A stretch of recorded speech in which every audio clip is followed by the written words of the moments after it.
자, 이번 시간에는 21기 첨삭반에서 풀어봤었던 용어 문제를 가지고 어떻게 문제를 풀어보는지 그거에 대해서 설명을 드리도록 하겠습니다.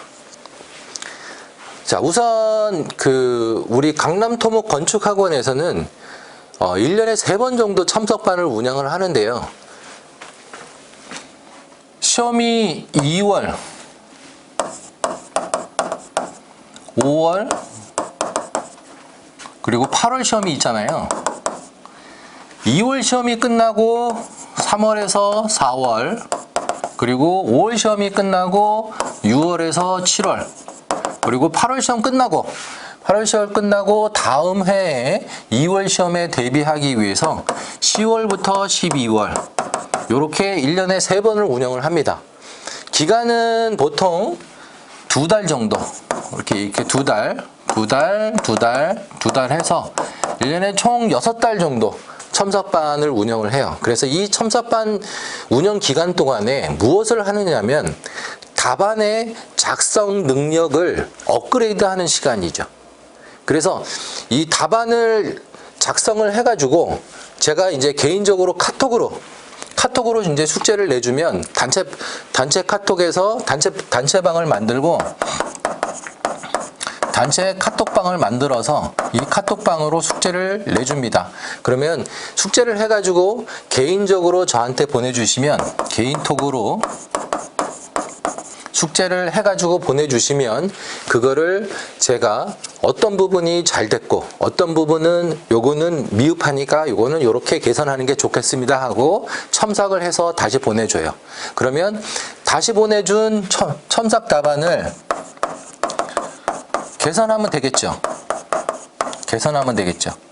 그래서 답안을 전체적으로 계속 이제 문제를 만들면서 계산하고 좋으면 넘어가고 이런 식으로 이제 예상 문제를 요거는 이 21기 첨삭반은 138회 대비였어요. 138회 대비였기 때문에 요 138회 예상 문제를 미리 만들어 놓고 그 문제들을 이제 우리가 다 한 번씩 풀어봄으로써 논술 문제, 용어 문제를 다 풀어봄으로써 이제 138회 대비해서 내가 이제 새로 나 혼자 그냥 만들 필요 없이 다 같이 만들어 보는 거죠. 만들어 봐서 이제 좋은 답안 그리고 이제 개선된 답안 요걸 가지고 시험에 대비할 수 있게 되는 겁니다.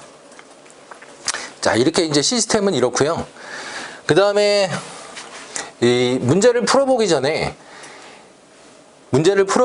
여러분들이 좀 기억을 해 두실 필요가 있는 게 있는데, 자, 일단 1번 문제 가서 이제 설명을 드릴게요. 자, 1번 문제. 건설 현장 사전 현황 조사인데, 요거를 가기 전에 두 가지를 정도만 좀 기억을 해 주셨으면 좋겠어요. 첫 번째는 건설 안전 전문가라는 사람이죠. 건설 안전 기술사. 자, 건설 안전 기술사는 여러분들이 이제 지금 이 시험을 보는 입장인데 이 건설 안전 기술사라는 사람의 정확한 개념을 아셔야 돼요. 이 사람은 뭐 하는 사람인가? 그걸 알아야 답안에 표현을 할 수가 있어요. 답안에다가 그걸 표현을 해야 돼. 건설 안전 기술사 입장으로. 그래서 이 건설 안전 기술사라는 사람은 건설 안전 기술에 대한 전문가죠. 전문가. 이 전문가로서 답안에 어떠한 아이템, 자, 건설 현장 사전 현황 조사, 이 아이템에 대한 지도 조언을, 기술적인 지도 조언을 할 수 있는 사람이에요. 그게 전문가잖아요. 전문가. 그래서 이 전문가적인 생각, 그리고 이제 그 기술들, 이런 것들을 답안에 표현해야 된다는 거예요.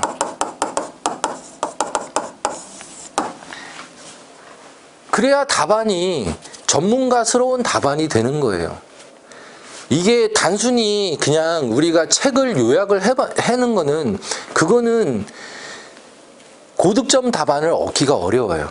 그렇지만 이게 이제 그 전문가 전문가다운, 이건 누가 봐도 전문가스럽게 잘 썼다라고 해야지 고득점을 받을 수 있는 거죠. 그래서 이게 답안에 생각, 기술, 그 경험 이런 것들이 표현이 돼야 돼요. 표현.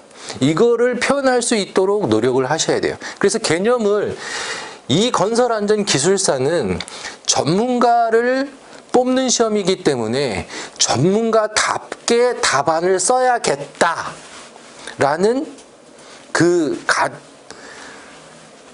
그걸 또 가정을 하셔야 되고요. 두 번째는, 이거는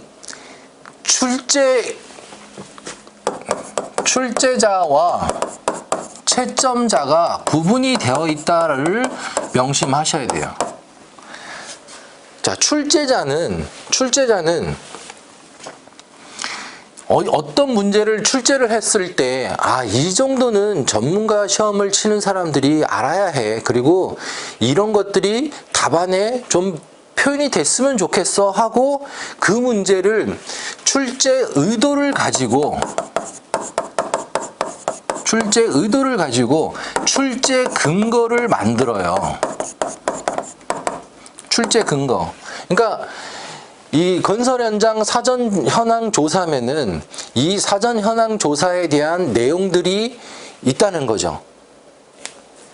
내용들이 있고, 그 다음에 어떠한 것을 좀 표현했으면 좋겠다 하는 그런 출제 의도가 있다는 거죠. 출제 의도가 분명히 있고, 그 다음에 채점자는 이 출제 근거, 문제에서 요구하는 내용을 채점을 하려고 그러면 뭘 가지고 채점을 할 거예요? 자기 경험으로 채점을 할 거예요? 아니에요. 이 출제 근거에 이러한 내용들이 답안에 있어야지, 이 내용들이 굉장히 많이 있네? 그러면 많이 있으니까 점수를 많이 주는 거고, 이 내용이 없잖아? 없으면 점수를 못 주는 거죠. 그래서 출제 근거가 뭐가 되는 거예요? 채점 근거가 돼요.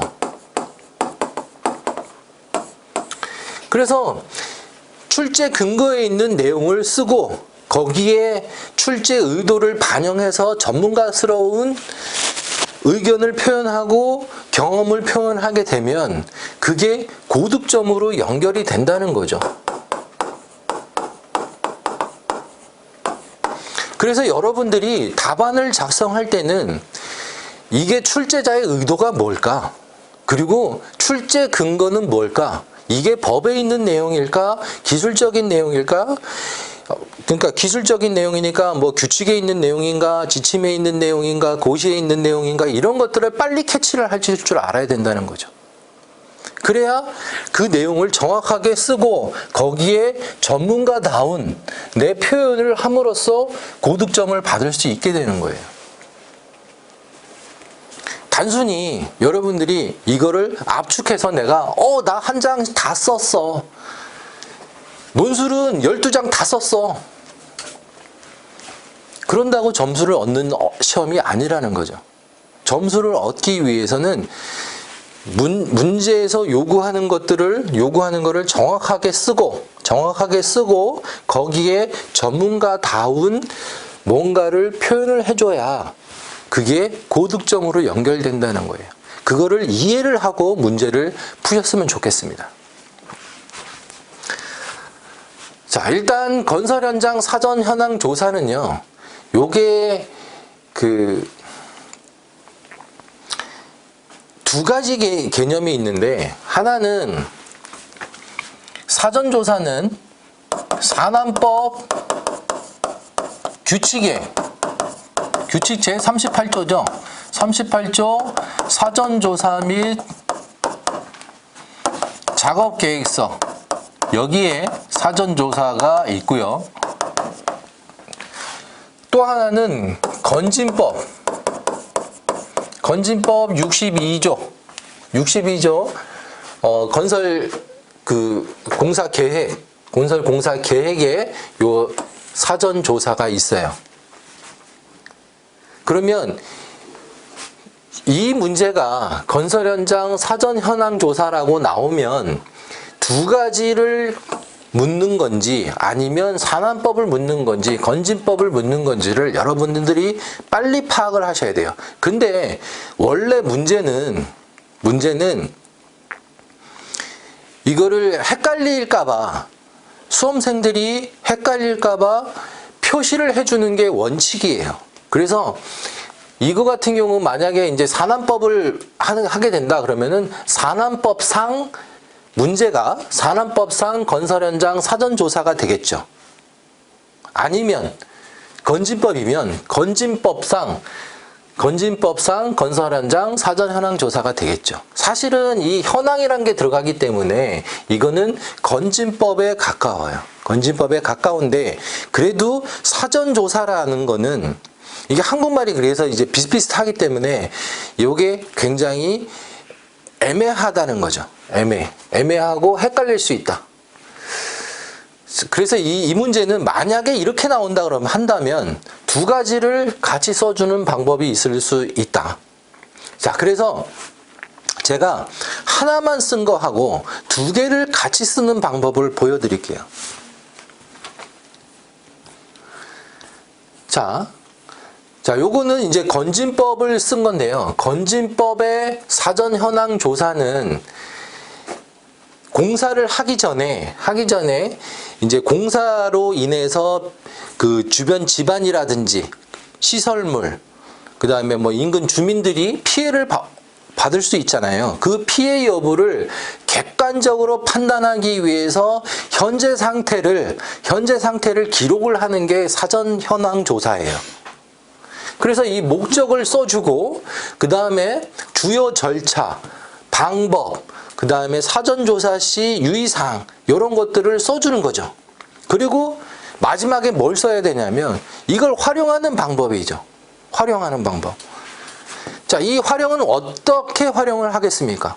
만약에 이제 주변 인근 주민들이 하고 그 다음에 시설물에 피해가 오면 그게 법적으로 분쟁이 일어나겠죠. 그래서 법적 분쟁이 일어났을 때 활용하는 방법을 써주면 된다는 거죠.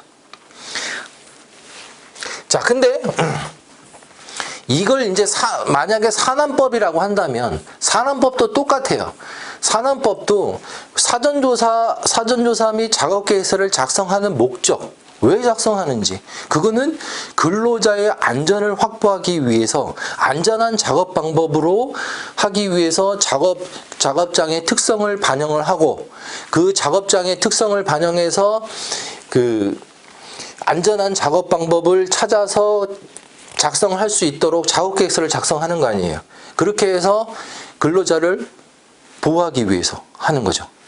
그리고 주요 절차는 어떻게 되고 그 다음에 작성 시 유의사항은 어떻게 되고 이런 것들을 써주면 되는 거죠. 그 다음에 마지막에는 뭘 써야 되냐면 자, 이런 그 서류적인 거는 페이퍼 워크 작업은 그냥 단순히 요식행위로 우리가 제출하기 위함이 아니고 이것을 활용하기 위함이에요. 현장에서 활용하기 위해서 만든 거죠.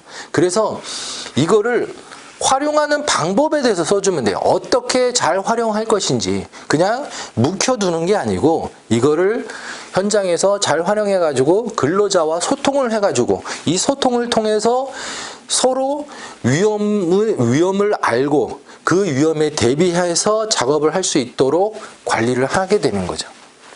그런 것들을 표현해 주면 된다는 거예요. 그래서 이 계획서는 서류는 반드시 후반에는 활용이 나와야 돼요. 그러면 이 계획서는 어떤 게 있냐면 뭐 작업 계획서도 있지만 유해위험 방지 계획서, 안전관리 계획서, 그 다음에 뭐 DFS, 안전보건관리대장 전부 다 이게 활용하기 위해서 작성을 하는 거지 그냥 단순히 요식행위로 우리가 그 허가를 득하기 위해서 받는 게 아니에요. 활용하기 위함이라는 것을 잊지 마시고 그거를 어떻게 하면 더 잘 활용할 수 있을 것인가 그런 것들을 전문가적인 견해로 써주시면 되는 거예요. 그러면 그게 점수로 이어진다 이렇게 보시면 되겠습니다. 자, 그 다음에 자, 요게 이제 중요한데 만약에 애매하게 이게 산안법인지 건진법인지 모를 경우에는 두 가지를 다 써주면 돼요. 이런 식으로. 자, 사전조사. 자, 요거는 이제 산안법이죠. 산안법. 법적 근거. 법적 근거는 산업안전보건법 제38조, 건진법은 제62조 안전관리계획. 자, 이거를 만약에 모르면, 산업법은 알지만 건진법은 모르면 그냥 건설기술진흥법이라고 써도 무방합니다. 이거를 이제 저는 찾아보니까 62조 안전관리계획이더라고요. 그래서 이렇게 쓴 거고, 만약에 모르면 그냥 넘어가셔도 그냥 그 산업안전보건법, 그 다음에 여기 건설기술진흥법 이렇게 써도 크게 무방하다는 거죠. 그게 중요한 게 아니고 어쨌든 알고 있다는 거잖아요. 그리고 이제 이렇게 이제 두 가지로 개념을 비교해주고, 그 다음에 방법, 그 다음에 활용 방안 이런 것들을 써주면 이게 득점으로 이어진다라는 거죠. 자, 그 다음에 이게 만약에 애매했을 경우에 한 가지를 쓰는 것보다 두 가지를 쓰는 게 유리한 이유는, 자, 생각을 해보면 많은 사람들이 대부분 한 가지만 썼을 거란 말이에요. 한 가지만 썼겠죠. 근데 두 가지를 저처럼 이렇게 두 가지를 이렇게 비교해서 써버렸어. 이렇게. 자, 이게 두 가지를 여기 하나, 여기 하나. 이 사람은 여기 하나. 자, 근데 이게 답안의 아마 90% 이상일 거예요. 95% 이상일 거예요. 이렇게 하나만 쓴 게. 하나만 쓴 게. 그러면 1000명이 시험을 보잖아요. 1000명의 시험을 보면 이 문제를 쓴 사람은 최소 700명 이상일 거예요. 700명, 800명. 뭐 그 정도 되겠죠, 이렇게. 그러면 700명, 800명이 한 장씩만 써도 700장, 800장이에요. 그러면 채점하는 사람이, 채점자를 이렇게 보면 하나만 썼네, 하나만 썼네, 채점 하다가 이 사람은 두 개씩이나 써버렸네? 두 개를 그리고 잘 비교했네? 그러면은 이거하고 점수를 어떤 거에 더 점수를 주겠어요? 채점자 입장에서 이렇게 생각해 보면 당연히 이게 더 점수를 주게끔 돼 있어요.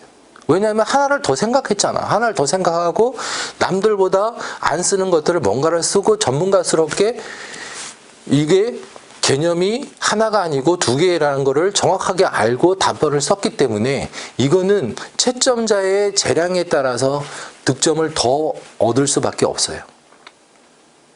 여러분들이 채점을 한다고 생각을 해보세요. 진짜 여러분들이 입장을 바꿔놓고 내가 채점자인데 한번 넘겨보세요. 이렇게.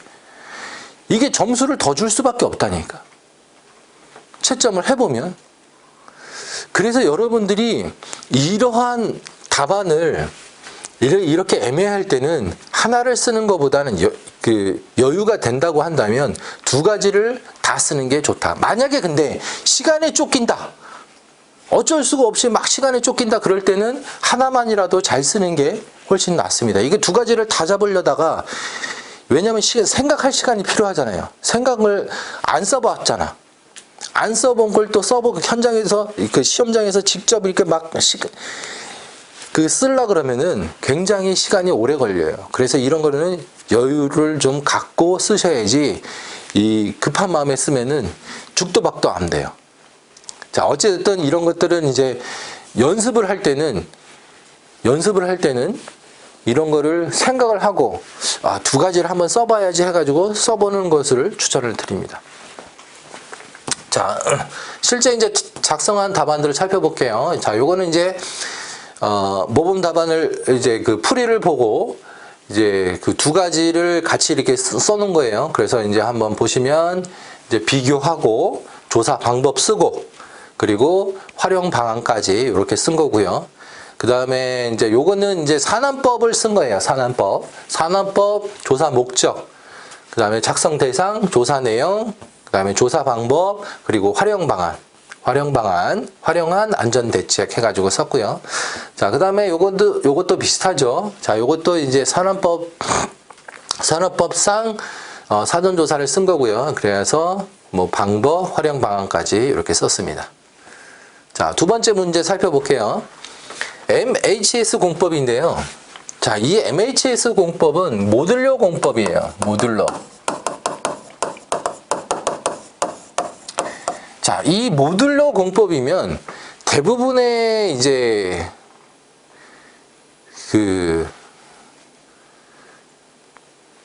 수험생들이 답안을 어떻게 쓰냐면 1번 모듈로 MHS 공법의 정의, 그 다음에 MHS 공법의 특징, 공법 원리, 공법 특징, 그 다음에 뭐 시공 순서, 그 다음에 시공시 뭐 안전대책, 그 기술사니까 건설안전기술사니까 안전대책, 만약에 시공기술사였으면은 그냥 시공시 유의사항 이렇게 썼었겠죠. 이렇게. 그러니까 정의 쓰고 원리 특징 쓰고 시공 순서 쓰고 시공시 유의사항 쓰고 땡이라는 거죠. 근데 이렇게 하면은 채점자의 마음을 얻기는 어려워요. 왜냐하면 남들 다 이렇게 쓰니까. 다 너도 야 너도 이게 되는 거예요. 이렇게 되면 안 되고, 자 여기에서 마음을 얻으려고 그러면 자 이 모듈러 공법이 왜 생기게 됐고 어떻게 발전하게 됐고 그 다음에 앞으로 이제 그 미래적으로 이게 많이 쓰이게 될 거예요. 그러면 이게 반드시 재래식 공법하고 비교를 해줘야 돼요. 재래식 공법하고 이게 경제적인 측면, 안전적인 측면에서 비교를 해줘서 이게 재래식 공법보다 뭐가 좋고 어떤 거는 좀 안 좋고 이런 것들이 한눈에 딱 파악이 돼야 돼요. 자, 그렇다는 얘기는 여러분들이 이 용어 답안이 이 한 장에 쓰는 거잖아요. 한 장에 썼을 때 이거를 보고서라고 생각하시면 쉬워요. 보고서. 하나의 보고서예요, 보고서. 자, 이게 사장님이, 자, 우리 MHS 공법 한번 적용해 보려고 하는데, 김 과장, 한번 그 MHS 공법에 대해서 알아가지고 한번 그 보고서 올려봐. 그렇게 이제 지시를 내려오면 보고서를 써야 될 거 아니에요. 그러면 사장님이 한눈에 아, 이 공법이 이런 거구나. 알 수 있게끔 써야죠. 그러면 그냥 이렇게 쓰는 것보다 재래식 공법하고 비교해가지고 아, 이거는 어떤 게 낫고 어떤 거는 어떤 불리한 측면이 있고 어떤 거는 유리한 측면이 있습니다. 그리고 전체적으로 이렇게 했을 때 이게 훨씬 재래식 공법보다 효과적입니다. 그래서 앞으로 이 공법을 사용하는 게 좋겠습니다. 이런 게 있어야죠. 이게 한눈에 딱 사장이 봤을 때 표현이 되게끔 그렇게 답안을 작성을 해야 되는 거예요. 그러면 이것보다는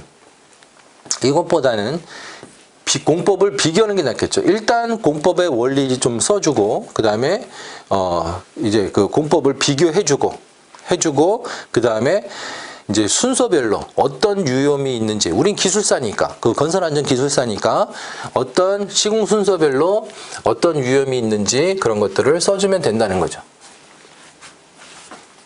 그래서 그거에 대비할 수 있게끔 하면, 자, 일단 모범 답안을 보면 MHS 공법 개발 배경을 이렇게 써주고, 그리고 기존의 공법과 비교를 해주는 거죠. 이렇게 비교해줘서 어떤 게 이제 유리한지 한눈에 알 수 있게끔 이렇게 해주고, 그리고 이제 시공 단계별 위험 요인 해주고, 그리고 시공시 안전대책 이렇게 해서 딱 쓰게 써놨죠. 시공 단계별도 공장 제작할 때, 운반할 때, 현장 조립할 때 어떤 위험들이 있는지 그런 것들을 나타내고 그거를 현장에서 어떻게 하면 안전하게 할 수 있는지 이렇게 답안을 작성을 한 거고요. 그 다음에 이것도 보면 이제 MHS 공법의 특징, 그 다음에 이제 안전성을 비교해주고, 그 다음에 적용 시 안전대책, 제작, 운반 적재, 설치, 그리고 스마트. 마지막에 스마트를 좀 더 활용해가지고 우리 더 안전하게 하자. 뭐 이런 뜻이라고 보면 되겠습니다. 그 다음에 이것도 보면 자, MHS 공법의 정의, 적용 배경, 그 다음에 기존 공법과 비교, 그 다음에 이제 그 유해 요인 및 안전 대책 이렇게 작성을 하면 되고요. 자, 그 다음에 건진법에 의한 스마트 건설 기술입니다. 자, 스마트 건설 기술. 자, 이거는 이 스마트 건설 기술은 이제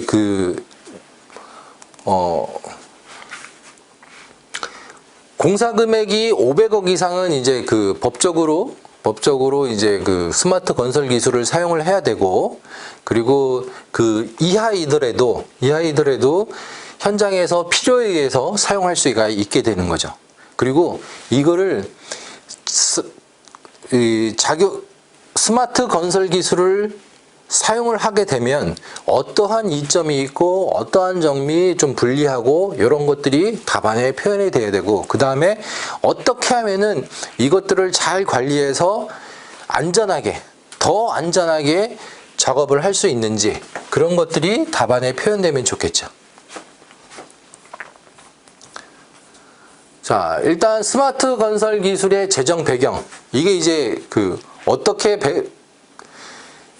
왜 개발이 되었는지 그런 것들을 좀 써주고요. 그 다음에 단계별로, 건설공사 단계별로 스마트 건설 기술을 적용할 수 있는 거, 계획 조사 단계, 설계 단계, 시공 단계, 안전관리 단계, 유지관리 단계에서 스마트 건설 기술을 사용할 수 있는 거를 해주고, 그 다음에 이 건설 현장에서 어떻게 스마트 건설 기술을 사용할 건가, 이게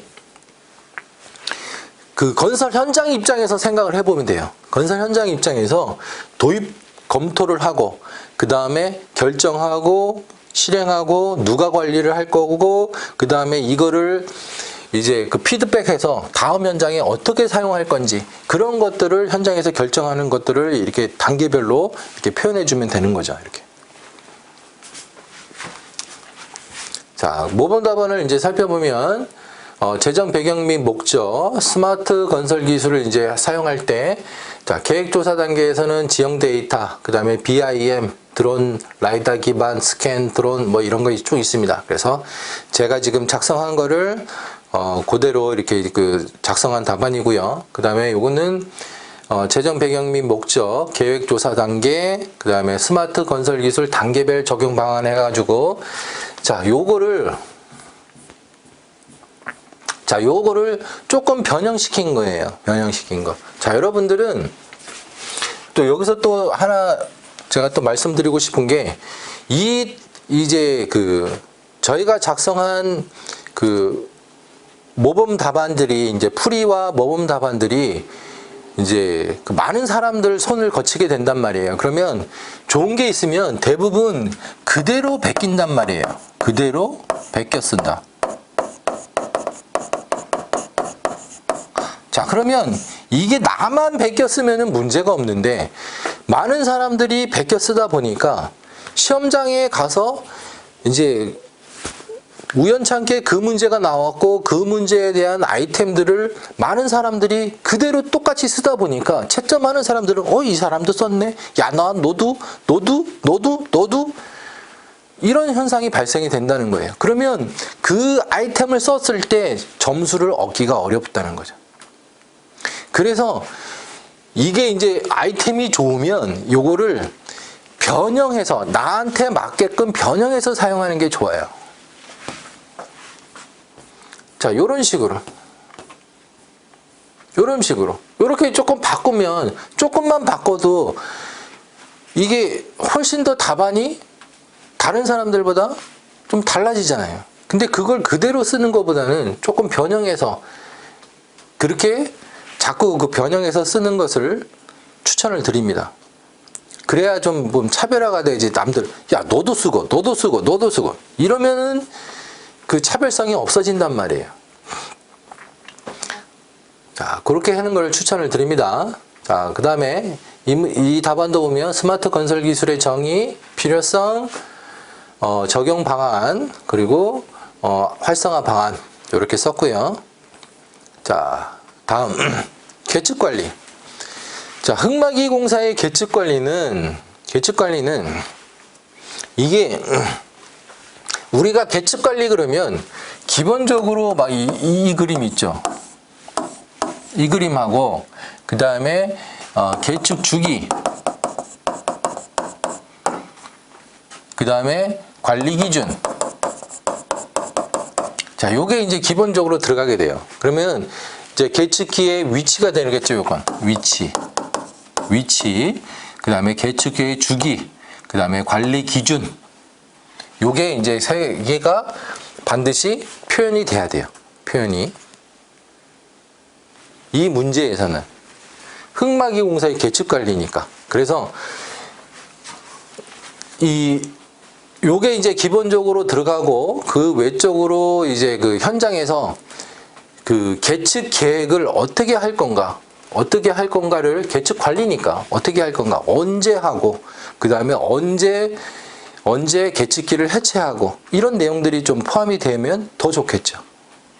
대부분에 보면 계측 관리 그러면 그냥 공식처럼 이 그림 하나 하고, 그 다음에 뭐 계측 시 주의사항 뭐 이것만 하는데, 이거를 이제 그 전체 입장에서 어떻게 계측 관리를 할 것인가, 그 내용을 쓰는 게 더 좋을 수 있다라는 거죠. 자, 보면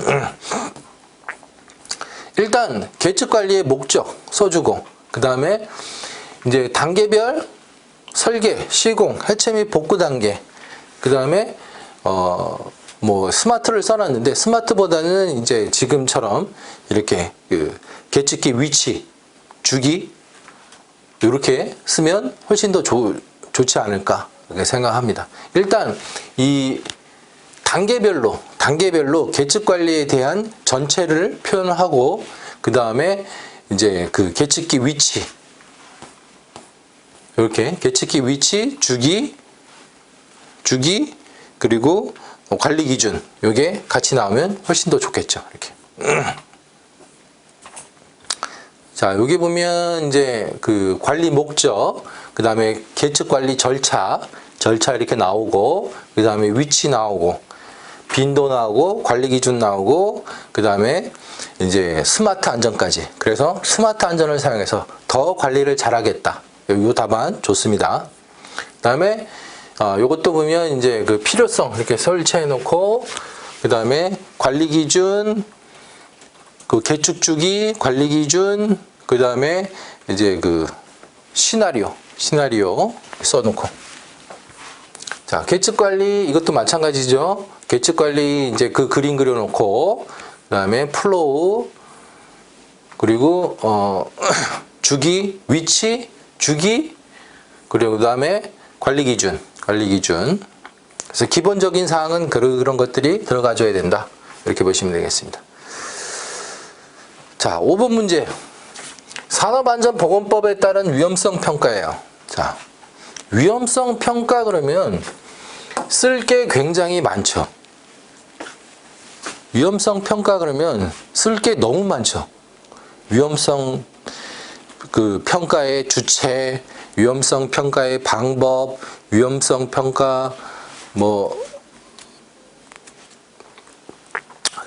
여러 가지 하여튼 쓸 게 많은데, 그럼 뭘 써야 된다는 거죠. 답안지는 이 한 장이 22줄 한정적인데, 이 한정적인 공간에 어떤 걸 써야지 효과적일까, 그런 걸 생각해 봐야죠. 그 다음에 이제 문제가 산업안전보건법에 따른 위험성 평가예요. 위험성 평가. 산업안전보건법에 따른 위험성 평가. 그러면 법에 따라서 위험성 평가가 어떠한 주의를 가지게 되고, 그런 것들을 좀 표현해야 되지 않을까. 자, 위험성 평가의 도입 배경. 산업안전보건법에 따라서 왜 위험성 평가를 도입을 하게 됐는지. 자, 2009년에 개정 도입을 했고요. 그 다음에 수행 절차, 운영 체계, 그 다음에 건설 현장에서 위험성 평가 운영 시 유의사항, 이렇게 전체적으로 이런 것들을 쓰면 되겠습니다. 그래서 위험성 평가의 수행 절차, 운영 체계에는 조직을 어떻게 구성하고 평가 시기를 하고, 그 다음에 뭐 건설공사 활용하고, 이런 것들을 답안에 표현하면 됩니다. 자, 그 다음에 이게 이제 풀이에 따른 이제 모범 답안을 쓴 건데, 수행 절차는 사전 준비부터 기록 및 보존하고, 위험성 평가 운영 체계는 평가 조직 구성하고, 평가 시기하고, 평가 결과 활용하고, 그다음에 운영 시 유의사항 이렇게 이제 쓰면 되고요. 그다음에 이것도 보면 도입 배경 및 효과, 평가 절차, 실질적 수행 방법, 그다음에 평가 운영 시 유의사항, 평가 정의, 평가 절차, 실시 시기, 그다음에 활용 방안. 자, 이렇게 쓰면 됩니다. 자, 다음은 그다음에 가설제 구비 요건. 자, 가설제 구비 요건은 이게 이제 그 3요소죠. 3요소. 경제성, 시공성, 안정성. 자, 요 3요소를 이거를 답안을 한 장에 표현을 하는데, 그냥 시공성, 경제성 뭐 해가지고 이거 하나만 하기에는 이거 답안을 채우는 게 목적이 아니고, 여러분들은 이거를 생각하셔야 되는데, 답안을 채우는 게 목적이 아니죠. 채우는 게 목적이 아니고, 이거를 답안을 어떻게 구성을 하느냐에 따라서, 어떻게 구성을 잘 하느냐에 따라서 잘 하는 게, 그게 목적이죠. 그래야 고득점을 받을 수 있으니까. 그러면 어떻게 구성을 잘 할 것인가? 이 구비 요건을 보고 어떻게 구성을 잘 할 것인가를 생각을 해야죠. 어떻게 how. 자, 이거는 how는 우리가 건설 현장 입장에서 생각하면 돼요. 건설 현장 입장에서. 가설제를 구비를 한다는 거는 우리가 가설제 계획을 해가지고 가설제를 적정한 시기에 반입해서 설치하고 해체, 반출하는 그 계획을 잘 세워야 되는 거죠. 건설 현장 입장에서. 가설제를 어떻게 들여와서 반입해가지고 점검하고 설치하고 그 다음에 반출하는 할 건지, 그 계획에 대해서 답안을 써주시면 되는 거죠. 잘 할 수 있는 방법, 잘 구비할 수 있는 방법을 써주면 돼요. 전문가적인 입장에서. 어떻게 점검을 하고, 어떤 포인트로 점검을 하고, 어떤 계획을 세우고, 이런 것들을 써주면 된다는 거죠. 자, 일단 가설제를 잘 구비해야 하는 목적은 가설제가 취약하기 때문에 그래요. 가설제가 불완전한 결합이고 단면이 과소가 되고 그리고 불완전한 결합으로 이루어져 있기 때문에 얘가 그 영구적인 구조물보다 훨씬 불완전하다는 거죠. 그래서 안전성이 떨어지니까 얘를 잘 구비해서 관리를 해야지 사고가 나지 않는다. 그래서 이게 단계별로, 이렇게 적용 단계별로 이 구비 관리 방안이 있어야 되고, 그 다음에 점검하고, 그 다음에 이제 불량자재 및 조립 시 뭐 처리하고, 이런 것들을 이제 답안에 이렇게 표현하면 된다는 거죠. 자, 이렇게. 자, 가설제 구비 요건 3요소를 하고, 그 다음에 이제 가설제의 취약성을 이렇게 써주고, 그 다음에 구비 관리 방안, 그다음에 점검 방법. 자, 여기다 제가 이게 코멘트를 달아놨는데요. 건설 현장 입장에서 생각해보면, 구비하기 위한 계획을 세우고, 구조 검토하고, 그 다음에 설치, 운용 관리, 해체, 반출. 이제 그거를 여기에 이렇게 표현하면 된다는 거죠. 이렇게.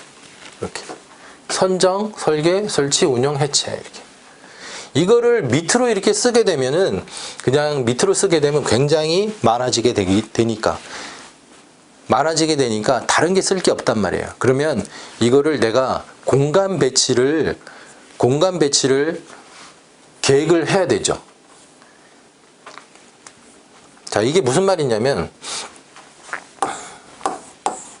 자, 이 한정적인 22줄이라는 한정적인 공간에서 내가 이거를 이렇게 쓰게 된다고 한다면 이만큼이 공간이 차지하니까 이거를 옆으로 이렇게 쓴 거 아니에요, 옆으로. 그래야 다른 걸 더 쓸 수 있죠. 자, 여기서 또 하나 이제 그 팁을 드리자면 답안 작성은 한정적인 공간에서 남들보다 더 많이 쓰고 더 좋은 걸 써야 돼요. 정확한 것을 문제에서 요구하는 정확한 것을 기술하는 것도 당연하지만 점수를 얻기 위해서는 남들이 못 쓰는 뭔가 다른 거를 더 쓰고 그리고 그림을 그리고 그런 것들을 표현을 해야 채점관 눈에 들어서 점수를 더 얻을 수 있는 거예요. 그래서 배치도 여러분들이 많이 신경을 쓰셔야 돼요. 배치도. 자, 여러분들은 이제 이 모범 답안에서 여러분들이 아이템들, 어떤 그림을 그렸는지, 어떠한 배치를 했는지, 어떤 구성을 했는지 이런 것들을 잘 보고 여러분들 답안에 표현할 수 있도록 이런 것들을 이제 그대로 베끼는 게 아니라 개선을 해서, 그러니까 들여와서 개선을 할 수 있도록 변경을 해야겠죠. 그렇게 해서 그렇게 하면 할수록 여러분들이 발전을 하는 거지, 그대로 베껴 쓰게 되면 그건 발전이 아니에요. 발전이 아니니까 많이 이제 좀 차용해서 그 개선하는 노력을 많이 하시는 것을 추천을 드립니다. 자, 요 답안도 보면, 자, 가설제 구비 요건, 가설제의 이제 위험성, 그 다음에 3요소, 이제 문제에서 요구한 거는 반드시 써줘야 돼요. 3요소 써주고, 그 다음에 가설제 구비 시 안전대책, 구비 전, 반입 후, 그 다음에 설치 해체, 그 다음에 점검 항목, 조치 항목, 조치 방안. 자, 요것도 보면 가설제의 위험성, 원가 절감, 구조적 취약, 재발생. 자, 요런 것 때문에 가설제가 위험하고, 그 다음에 가설제 구비 요건 3요소 이렇게 써놨죠? 그리고 안전 확보 방안, 그리고 점검 항목 및 이상시 조치 방안. 불량 가설제를 교체하고, 폐기하고, 그 다음에 긴급 보수 및 보강하고, 뭐 이런 것들. 자, 가설제 구비 요건 3요소, 가설제의 특징과 시사점. 자, 건설업 사망제의 가설 구조물이 차지하는 비중이 약 27%니까 가설제 관리가 상당히 필요하겠죠. 27%씩이나 되는데. 그리고 이제 여기 보면 그 가설제 안전 인증 대상과 자율안전 신고 대상을 이렇게 써주고, 그리고 현장 관리 방안을 설계 시공, 설치 사용 관리, 비상 상황 대피. 요렇게 답안을 구성했다는 거죠. 자, 요것도 가설제 정의, 가설제 안전관리 필요성, 3요소, 그 다음에 단계적 관리 절차, 반입, 조립, 유지, 보수. 이렇게 되죠. 그리고 뭐 하나 더 쓴다 그러면, 뭐 2줄이 더 있다 그러면 해체까지 썼겠죠. 이렇게. 자, 7번. 수평 대형 계구부입니다. 자, 수평 대형 계구부인데, 그냥 계구부가 아니고 대형 계구부예요. 대형 계구부. 자, 그러면 계구부는 그 종류에 따라서, 이 계구부 종류에 따라서 세 종류로 구분을 할 수가 있어요. 소형, 중형, 대형. 이렇게도 할 수가 있겠죠. 자, 소형 같은 경우는 뭐 이제 그 계구부 덮개를 안 할 수도 있고요. 보통 이제 뭐 한 20cm 정도만 되면 발 빠질 위험이 적으니까 굳이 안 할 수도 있고, 그렇지만 이제 그 밑에 낙하물이 생길 수가 있으니까 그래도 뭔가 이게 그 법적으로는 막아야 돼요. 어쨌든 이제 덮개를 해야겠죠. 소형이나 중형이나 이거는 덮개를 설치할 수 있는 크기는 소형과 중형으로 구분을 할 수가 있고요. 그 다음에 대형은 덮개를 설치하기가 곤란한 경우, 이런 경우를 이제 그 대형으로 구분을 할 수가 있습니다. 이게 이제 대형 계구부는 뭐 얼마다 이러한 그 규정은 없으니까요. 없으니까 우리가 생각을 했을 때 덮개를 설치할 수 있냐 없냐로 그거를 구분을 하시면 좋으실 것 같아요. 그래서 이제 덮개를 설치할 수 있는 크기는 중형 정도, 그 다음에 덮개를 설치할 수 없는 크기는 이제 대형으로 구분을 하면 되고, 그 다음에 이 대형 계구부가 왜 생기는가? 왜 생기는가? 그래서 이 생긴 거에 대한, 왜 생긴 거에 대해서 알고 거기에 맞춰서 또 준비하고, 그 대비하는 거죠. 대비하고. 그리고 어떻게 관리할 것인가를 답안에 표현하면 됩니다. 자, 일단 계구부가 발생하는 이유는 자재 통로 및 운반 뭐 이렇게 써놨고요. 그 다음에 주요 사고 요인이 이제 수평 대형 계구부의 이제 그 단부 계구부에서 9%, 약 9%가 발생이 된다. 그 다음에 안전조치 기준. 자, 여기 수평 대형 계구부는 이제 안전난간 설치하고, 그 다음에 폭목 또는 폭목이나 또는 이제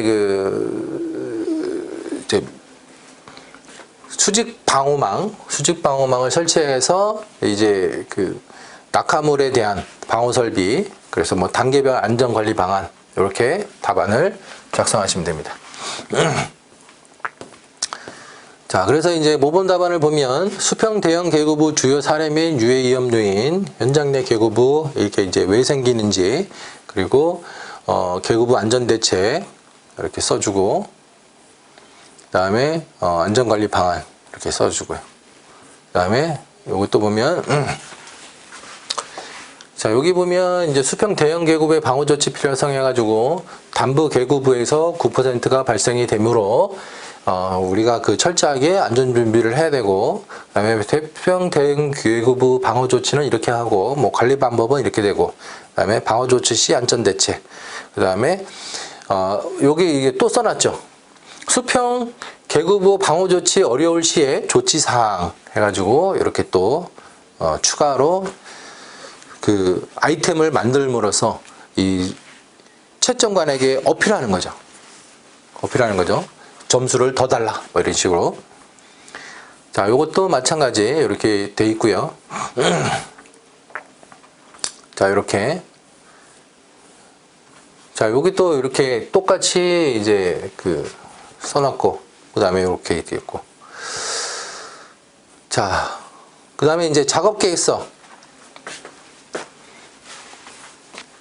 자, 요게 그 산안법 1번 문제 사전조사에 이어서 같은 비슷한 문제라고 보시면 되겠는데요. 일단 작업계획서 작성 방법과 절차이기 때문에 요거 이제 규칙, 법적 근거인 규칙 38조 사전조사 및 작업계획서를 좀 언급을 해주면 좋고요. 그 다음에 작성하고 그거를 어떻게 활용할 건지 그 활용 방안이 후반에 나와주면 돼요. 작업계획서 일단 작성 대상 써주고, 그 다음에 작성 방법과 절차 써주고, 그 문제에서 요구한 거죠. 그 다음에 이제 활용 방안. 자, 작업계획서는 누가 쓰냐면 해당 작업의 관리감독자가 작업계획서를 써요. 작성자가. 그리고 검토하고 작업 전, 작업 중, 작업 후 이렇게 활용하는 그 플로우 차트를 이렇게 이제 한 번에 이렇게 써준 거죠. 이렇게. 자, 요렇게 이제 써주시면 되는 거죠. 이렇게. 그리고 작성 목적을 이렇게 해가지고 어필을 해주고,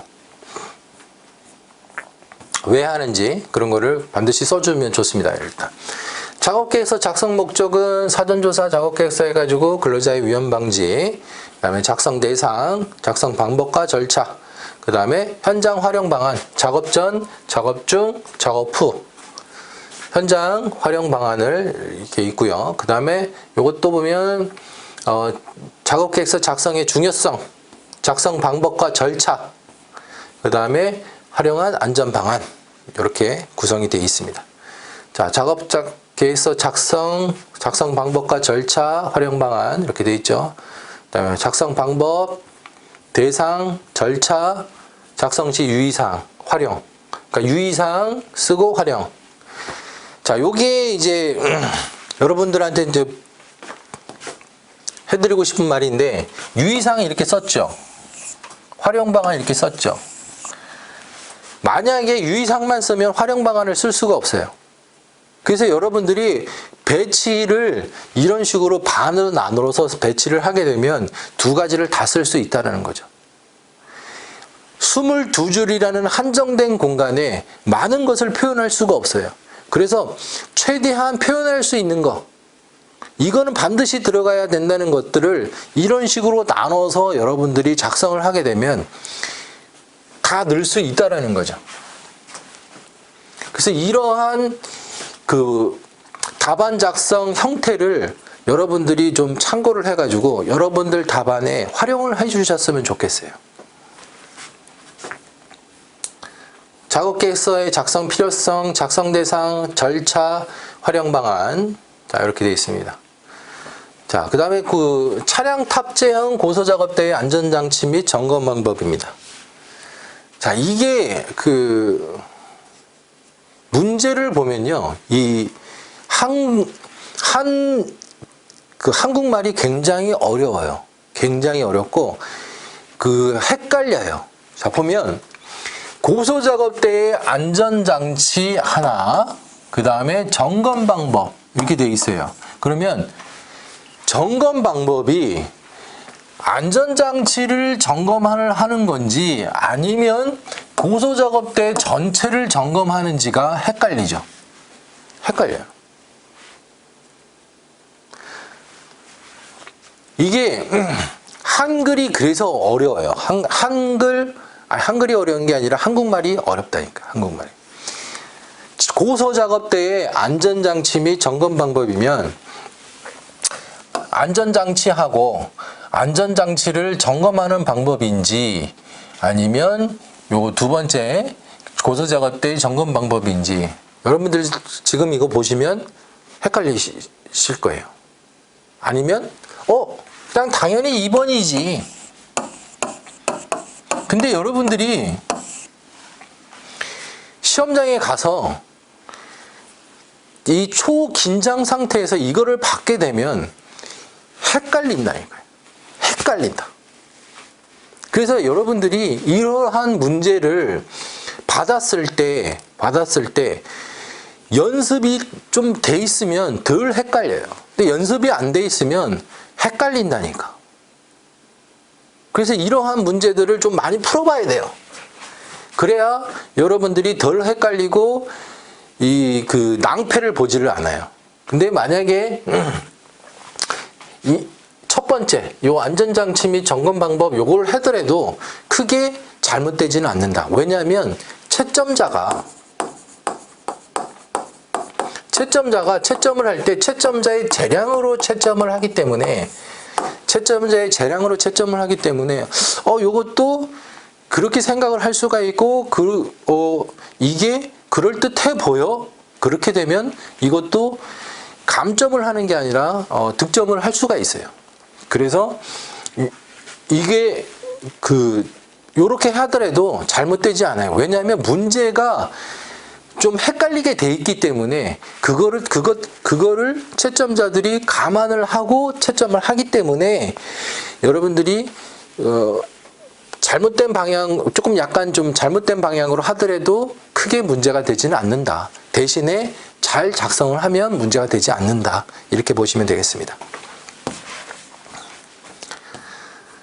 자, 저는 그래서 이제 이렇게 풀었어요. 차량 탑재형 고소작업대. 자, 고소작업대 안전장치를 물어봤잖아요. 이게 주인공은, 자, 여기서 보면, 고소작업대의 안전장치를 물어봤잖아요. 이게 안전장치를 왜 물어봤을까? 안전장치가 그만큼 중요하니까 물어본 거예요. 이 안전장치가 그래도 사람을 살리는데 필요한 필수장치이기 때문에 이게 반드시 필요하고 이거를 점검관리를 잘 해야 된다 이 뜻으로 이렇게 보이잖아요. 이게 그래서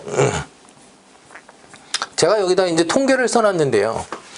차량 탑재형 고소작업 때 사망자의 현황 및 주요 원인을 보면 차량 탑재형 이제 그 고소작업 때 종류 중에서 차량 탑재형이 있고 시저형이 있고 기타가 있는데 차량 탑재형이 약 60% 사고가 나고 사망자가 나고 30% 34%는 시저형에서 자 시저형 그 테이블 리프트에서 발생이 돼요. 그리고 주요 재해는 추락이 79%, 그 다음에 전도 11%, 그 다음에 뭐 기타 5%인데 여기에서 사망자의 주요 원인이 과적, 불안전한 집안 작업, 그 다음에 안전장치 미작동 및 미사용이에요. 이 문제의 주제는 뭐였어요? 안전장치였잖아요. 그래서 이 주요 원인을 4가지를 쓰고 여기다가 박스 표시를 한 거예요. 자, 박스 표시를 이렇게 해놨죠, 이렇게. 왜 해놨을까요, 이거? 주제를 내가 잘 표현하고 있다라는 걸 보여주는 거예요. 그래서 여러분들도 답안에 이렇게 써놓고 이 안전장치 미작동이 이거를 채점자가 알아서 답안 채점할 때 반영을 해주겠거니 생각하시면 안 돼요. 그런 일은 발생하지 않아. 여러분들이 내가 강조하고 싶은 거를 딱 여기다가 박스 표시를 하거나 아니면 줄을 치거나 아니면 뭐 다른 강조 표시를 해야지 그게 채점관 눈에 확 들어오는 거예요. 그런 강조를 하는 것도 연습이에요, 연습. 이런 연습을 많이 해야 자 이렇게 해서 이게 이제 눈에 확 드러나게 되고 그게 점수로 연결이 되는 거예요. 자 일단 문제의 주제는 안전장치였죠. 그래서 안전장치를 미사용하거나 미작동하거나 안전장치가 작동하지 않거나 미사용함으로써 사고가 발생한다. 그래서 안전장치를 잘 관리를 해야 된다. 여기 있잖아요. 여기 안전장치 점검 방법. 자, 저는 안전장치를 점검 방법이라고 했지만 사실은 이 고소작업 때 전체를 점검하는 거랑 점검 방법으로 해도 크게 문제되진 않아요. 자, 어찌됐든 저는 왜 이렇게 생각했냐면 이 문제의 주제는 자, 이렇게 봤을 때 자, 주제는 차량 탑재형 고소작업 때의 안전장치가 중요하니까 이거를 어떻게 점검 관리할 거냐를 묻는 문제라고 저는 판단을 했기 때문에 그렇게 한 건데 조금 다르게 생각하면 이 전체적으로 안전장치하고 차량 탑재형 고소작업 때의 안전장치하고 그 다음에 이 차량 탑재형 고소작업대 고소작업대를 전체적으로 어떻게 점검할 거냐 이거를 묻는 문제 같기도 하거든요. 근데 그거는 여러분들이 좀 판단해 보시면 좋으실 것 같아요. 일단 제 생각은 그렇게 해서 이렇게 이제 답안을 작성을 했어요. 그래서 안전장치하고 점검 방법하고 그 다음에 이제 점검했을 때 다 양호한 것만 있을 게 아니잖아요. 만약에 불량한 게 발생이 됐을 때는 불량한 거를 발견을 했을 때 그때는 어떻게 할 거냐. 그리고 여기에 이제 반드시 그 수리 점검이 나오게 되면 여러분은 무조건 공식처럼 로또 기법을 쓰셔야 돼요. 로또. 자, 로또는 락아웃이죠. 락아웃. 그 다음에 태그죠, 태그. 잠그고 표시하는 거죠. 잠그고 표시. 여러분, 이 현장에서, 건설 현장에서 수리 점검하다가 사고가 어마어마하게 많이 나요. 왜? 수리 점검하는데 남들이 사용하려고 작동을 하니까. 안 잠궜으니까 작동을 하는 거예요. 그래서 작동하고 이런 것들을 여기에 반드시 표현해 줘야 돼요. 언제? 수리 점검이라는 말이 나오면 이 아이템은 반드시 나와줘야 돼요. 이 아이템이. 그러면 이게 득점으로 연결이 된다. 자, 모범 답안으로 보겠습니다. 자, 차량 탑재형 고소작업 때 사망재해 현황, 주요 원인, 그 다음에 안전장치, 점검 방법, 그 다음에 이제 점검 후 이상 발생 시 대응 방안 해가지고 수리 시 로또 적용해가지고 작동 금지, 운전 정지, 잠금 장치. 자, 이렇게 요 아이템 빈 공간에다가 여러분들 분명히 이런 아이템들 모아놨다가 빈 공간이 생기면 무조건 이런 거 다 채워 넣으셔야 돼요. 답안은 되도록이면 빈 공간 생기지 않게 다 채워놔야 된다. 그래야 그것들이 점수로 연결이 된다. 자, 점수는요. 자, 여러분들 이런 걸 생각하셔야 돼요. 719점. 자, 총점이 720점 합격이에요. 720점 합격이에요. 근데 719점으로 19점이면 어떻게 돼요? 자, 720점과 719점은 하늘과 땅 차이예요. 720점은 합격이지만 얘는 불합격이에요. 불합격. 뭐 차이로? 1점 차이로 합격과 불합격이 갈라지는 거예요. 그러면 여러분들이 이런 거 하나 해가지고 이 사람 이거 하나 썼네? 그러면은 6점 줄 거 만약에 7점 줬단 말이에요. 그러면 만약에 6점 받았으면 719점인데 7점 받아서 720점 됐어. 어떻게 돼요? 합격이라는 거죠. 그래서 1점이라도 더 받기 위해서 여러분들이 점수를 차곡차곡 쌓아야 돼요. 잘 기억해 주셨으면 좋겠습니다. 자, 그래서 이 답안을 표현하는 거, 이 남들이 표현한 거 좀 잘 좀 봐주시고, 점검 방법. 자, 이거는 이제 차량 고소 작업 때 점검 방법이죠. 일상 점검, 정기 점검, 정밀 점검. 이게 전체적으로. 이거 답안 작성 잘했죠. 그 다음에 이것도 고소 작업 때 안전장치 중요성, 안전장치 점검 방법, 그 다음에 대응 방안, 스마트. 그 다음에 이것도 마찬가지. 자, 건설 현장의 특성, 뭐 이런 걸 써주고, 장비 전도 근로자 트럭 사망, 그 다음에 점검 방법, 점검 시 위상, 일상 점검, 정기 점검, 정밀 점검. 자, 이렇게 되어 있습니다. 자, 10번 문제 살펴볼게요.